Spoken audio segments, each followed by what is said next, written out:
New research shows that Black Americans are not receiving the vaccine at the same rate as white Americans. One issue is vaccine hesitancy, even among healthcare workers who were first in line.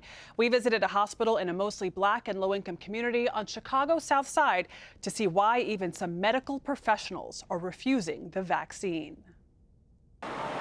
Chicago's New Roseland Community Hospital is waging a war against COVID in a zip code with one of the city's worst death rates. I'm ready. All right. Though victory is in sight with a vaccine, so far 73% of staff here have declined it, like Rhonda Jones, a registered nurse. It came out just a little bit too fast for me. Even though the country's top medical professionals are saying it's safe and that it's built on decades of research. We only know what's being told. We just don't know. If you didn't make it yourself, if you didn't cook it yourself, if you didn't do it yourself, you just don't know.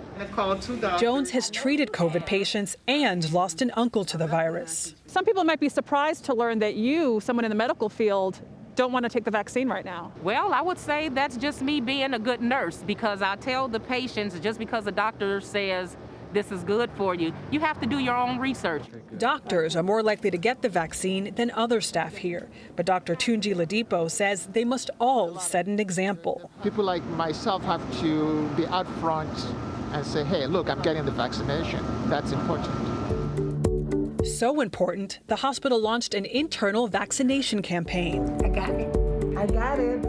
Nationwide, roughly a third of workers in healthcare settings say they'll wait and see before getting a vaccine, mirroring public opinion.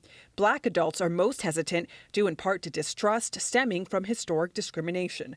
Other reasons include concerns over the long-term impact and side effects, often based on misinformation that officials like Dr. Anthony Fauci are trying to dispel. The incidence of severe adverse events is negligible. Martez Isom is not convinced. He cleans COVID patient rooms here. Are you willing to take the vaccine? No, ma'am. And it's too new for me to know how it's going to affect myself. I need to see how it affects everyone else first. But Dr. Ladipo fears there's no time to waste, especially in communities of color. Thank you so much. If we get vaccinated at a rate that's lower than the general population, we're going to suffer the most. It will continue to rage in our community. An important plea for vaccinations. Still ahead on the CBS Weekend News, a debrief with Major Garrett on QAnon, conspiracies, and America's disinformation disorder.